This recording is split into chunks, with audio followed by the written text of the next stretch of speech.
सामान्य महोदय, म आज एउटा कुरा यो रोस्टमबाट उभिएर भन्न चाहन्छु।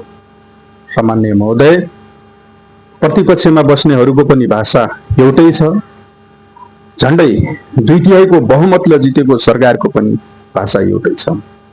हुँदाहुँदै हाम्रो देशको प्रधानमन्त्रीले भन्छन् कि नेपालले पनि भारतको जग्गा मिचेको छ। यो कुरा सुन्दा नेपाली हुनुमा धेरै दिक्क लागेर आउँछ। हामीले कस्तो प्रधानमन्त्री चुनेका छौं भनेर सामान्य महोदय म सोध्न चाहन्छु, म भन्न चाहन्छु।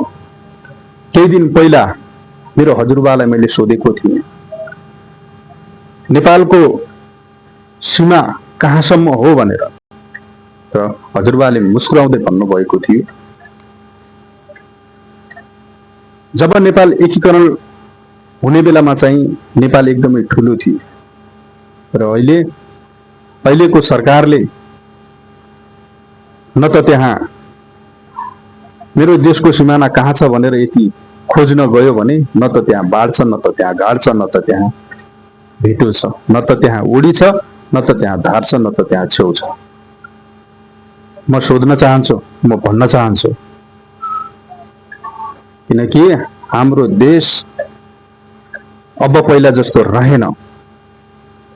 सामान्य महोदय, म यो प्रश्न भन्न चाहन्छु कि हाम्रो देशमा जुन भ्रष्ट नेताहरू हामीले पालेर बसेका छौं र भ्रष्ट राजा पालेर बसेका छौं, त्यसैको आज उन्नति हामीले भोग्नु परेको छ।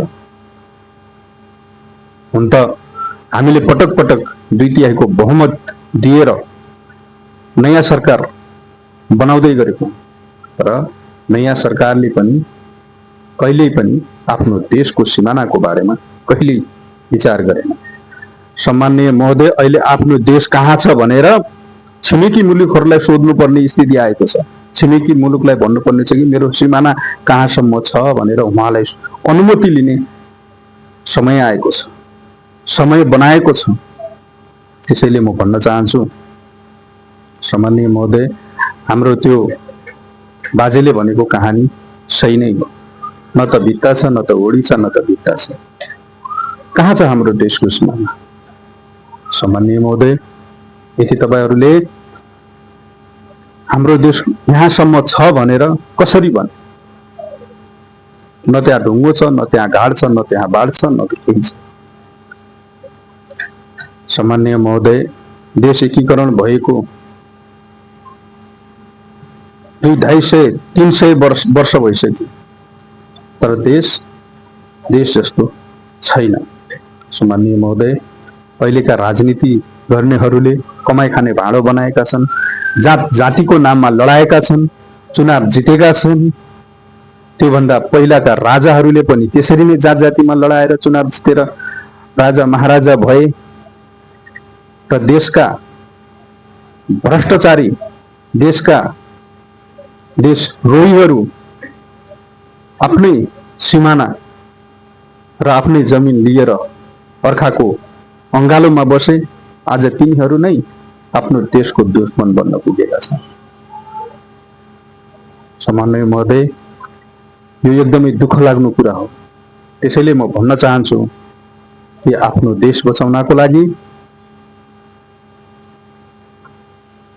नेपाली जनताहरूले एकजुट एकमुठ भएर अब लड्नुपर्ने बेला आएको छ।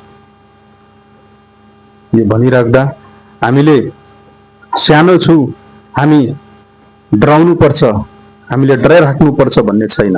किनकि जुन आमाको हामीले गोदमा हुर्किएका थियौं, जुन आमाको 10 धारा दुध पिएर यहाँसम्म पुगेका थियौं, आज उसै आमाको छातीमाथि हलो जोत्दा पक्कै पनि